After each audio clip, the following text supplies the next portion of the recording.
এবাৰৰ পৰা অসমৰ এছ টিবিলাকক তিনিটা ক্লাছিফিকেশ্যন কৰিব। এটা হ'ল এছ টি হিলছ, এটা হ'ল এছ টি প্লেইনছ আৰু এটা এছ টি ভেলী বা এছ টি উপত্যকা। ইয়াত ৰিকমেণ্ডেশ্যনত কৈছে যে creation of S T valley তাত কাক কাক ভৰাইছে। এছ টি ভেলীত 4টা কমিউনিটিক ভৰাইছে। এছ টি ভেলী বা এছ টি ভি মানে মই ভুৱা বুলি ক'ব খুজিছোঁ, কাৰণ যিটো ভাৰতৰ সংবিধানত নাই সেই তেনেকুৱা ধৰণৰ এটা ভেলী উলিয়াই দিছে ইয়াতে। যিটো ভাৰতৰ সংবিধানত আছে এছ টি হিলছ আৰু এছ টি প্লেইনছ, এতিয়া নতুনকৈ এটা গ্ৰুপ দিছে আৰু আশা প্ৰকাশ কৰিছে যে কেন্দ্ৰীয় চৰকাৰে কথাটো বিবেচনা কৰিব। আৰু এই ৰিপৰ্টটো কৈছে যে এই ৰিপৰ্টটো এটা ইণ্টাৰিম ৰিপৰ্ট, এই ৰিপৰ্টটো এটা অস্থায়ী ৰিপৰ্ট, এইটো শেষ সিদ্ধান্ত নহয়। ইয়াত কি কৈছে যে Ahom, Chutia, tea tribes and Adivasi communities recommended for inclusion in the list of schedule tribes through a process of consensus. ভিৰ ভিতৰতো ট্ৰী ট্ৰাইব আৰু আদিবাসী মানুহবিলাকক কাক সোমাব এইবিলাক সম্পৰ্কে কোনো সিদ্ধান্ত লোৱা নাই। কৈছে যে আগৰবাৰ 35টা সোমাইছিলে, কিন্তু এইবাৰ কোনো ধৰণৰ সিদ্ধান্ত লোৱা নাই। এইটো আলোচনাৰ পাছতহে সিদ্ধান্ত ল'ব। তাৰপাছত কৈছে যে Koch Rajbongshi excluding the undivided Goalpara district, undivided Goalpara ডিষ্ট্ৰিক্টৰ কোচ ৰাজবংশীবিলাকক বাদ দি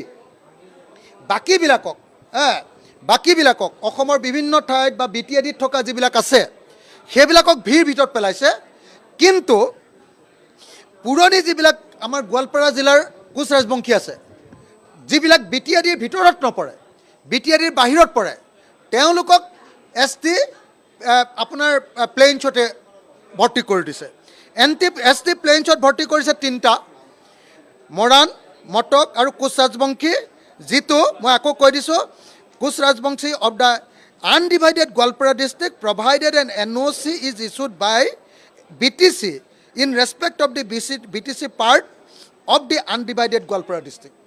BTCৰ অকণমান গোৱালপাৰা জিলাৰ অকণমান অঞ্চল BTCত পৰে, অকণমান সেই অঞ্চলটোৰ কাৰণে আকৌ NOC ল'ব লাগিব BTCৰ পৰা। যদি দিয়ে তেতিয়াহ'লে সেই অঞ্চলটো সোমাব, নহ'লে নোসোমায়। গতিকে এতিয়া এছ টি পি ৰূপে প্ৰস্তাৱ কৰিছে মৰাণক, মটকক, কোচ ৰাজবংশীক গোৱালপাৰাৰ, আৰু এছ টি ভি ৰূপে প্ৰস্তাৱ কৰিছে আপোনাৰ আহোম, চুতীয়া, ট্ৰী ট্ৰাইবছ আৰু কোচ ৰাজবংশী এক্সক্লুডিং গোৱালপাৰা ডিষ্ট্ৰিক্ট। তাৰপাছত তেওঁলোকৰ কাৰণে কি দিব বুলি কৈছে। তেওঁলোকৰ কাৰণে কৈছে যে এছ টিবিলাকে পাই থকা যিকেইটা সংৰক্ষণ, যেনেকৈ ধৰক কোকৰাঝাৰৰ ছিটটো পাৰ্লিয়ামেণ্টত সংৰক্ষণ, আৰু আপোনাৰ ডিফুৰ ছিটটো সংৰক্ষিত এছ টিৰ কাৰণে, এই ছিটবিলাক সদায় মানে এছ টি পি আৰু বি টি এডিৰ অকল এছ টি এতিয়া থকাবিলাকক, অৰ্থাৎ বড়োসকল আৰু বি টি এডিত থকা যিসকল এতিয়াৰ ট্ৰাইবেল, নতুনকৈ হোৱা নহয়, তেওঁলোকৰ কাৰণে সদায় সংৰক্ষণ হৈ থাকিব। কেৱল মাত্ৰ ইয়াত আশা প্ৰকাশ কৰিছে যে যদিহে এছ টিৰ জনসংখ্যা বাঢ়ি যায়, যদি কেন্দ্ৰীয় চৰকাৰে গ্ৰহণ কৰে, যে ভিটোকো যদি গ্ৰহণ কৰে, তেতিয়া এছ টিৰ পৰিমাণ বাঢ়িব, আৰু এছ টিৰ পৰিমাণ বাঢ়িলে হয়তো এটা দুটা ছিট, এটামান ছিট হয়তো তেতিয়াহ'লে পাৰ্লিয়ামেণ্টত ওলাব পাৰে, সেই ছিটটো তেতিয়া নতুনকৈ সংৰক্ষিত হ'ব। গতিকে এইটো এটা একদম ভেগ কথা, যাক আমি টুপি বুলি কওঁ, কমপ্লিট টুপি। আনহাতে বিধানসভাৰ ক্ষেত্ৰতো কৈছে যে বিধানসভাত যিমানবিলাক এছ টিৰ কাৰণে সংৰক্ষিত আসন, তাত নতুন এছ টিবিলাক সোমাব নোৱাৰে। যিবিলাকক কৈছে এছ টি ভি, এজনো এছ টি তাত সোমাব নোৱাৰে। আশা প্ৰকাশ কৰিছে যে বিধানসভাৰ আসনৰ ক্ষেত্ৰত যদিহে এই যে এছ টি ভিটো সোমোৱাৰ কাৰণে ট্ৰাইবেলৰ সংখ্যা যদি বাঢ়ে, তেতিয়া অট'মেটিকেলি যদি ছিট বাঢ়ি যায়, তেতিয়াহ'লে বাঢ়ি যোৱা ছিটৰ ক্ষেত্ৰত এছ টি ভি সোমাব পাৰিব। এছ টি ভিটো তেতিয়া বাঢ়ি যোৱা ছিটৰ ক্ষেত্ৰত সোমাব পাৰিব।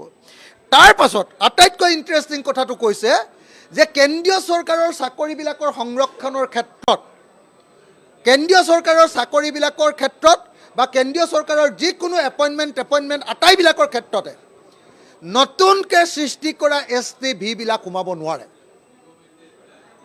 কাৰণ কেন্দ্ৰীয় চৰকাৰে অকল এছ টি পি আৰু এছ টি আপোনাৰ হিলছ আৰু এছ টি প্লেইনছ এই দুটাকে যিহেতু কৈ থৈছে কৈছে যে গোটেই ভাৰতবৰ্ষত অকল এখনেই এছ টি লিষ্ট আছে এতিয়া কৈছে যে এছ টি ভি হ'লে সেইটো চেণ্ট্ৰেল লিষ্টত নোসোমায় মই সেইকাৰণে আপোনালোকক আগতে কৈ গৈছিলোঁ যে কেন্দ্ৰীয় চৰকাৰে এই সম্পৰ্কে বিল আনিছিলে 2019 চনত ৰাজ্যসভাত সেই বিলখনত ইয়াতকৈ বহুল ভাল কথা কৈ থৈছে গতিকে সেই বিলখন পাছ কৰি দিলেই অসমৰ 6 জনগোষ্ঠীৰ জনজাতিকৰণ হৈ যায় কিন্তু আমাৰ বিজেপি চৰকাৰখনে হিমন্ত বিশ্ব শৰ্মা চৰকাৰখনে যি নৰেন্দ্ৰ মোদীয়ে 6 মাহৰ ভিতৰত 6 জনগোষ্ঠীক জনজাতিকৰণ কৰিম বুলি কৈছিলে আজি এই ৰিপৰ্টৰ জৰিয়তে আকৌ এবাৰ প্ৰমাণ কৰি দিলে যে 6 জনগোষ্ঠীক জনজাতিকৰণ কৰিবলৈ নহয় 2026 চনত 6 জনগোষ্ঠীক টুপি পিন্ধাই 6 জনগোষ্ঠীক জাপি পিন্ধাই মিছা কথা কৈ ভুৱা এছ টিৰ কথা কৈ তেওঁ নিৰ্বাচনত ভোট ল'বৰ কাৰণেহে কেৱল এই ৰিপৰ্ট দিছে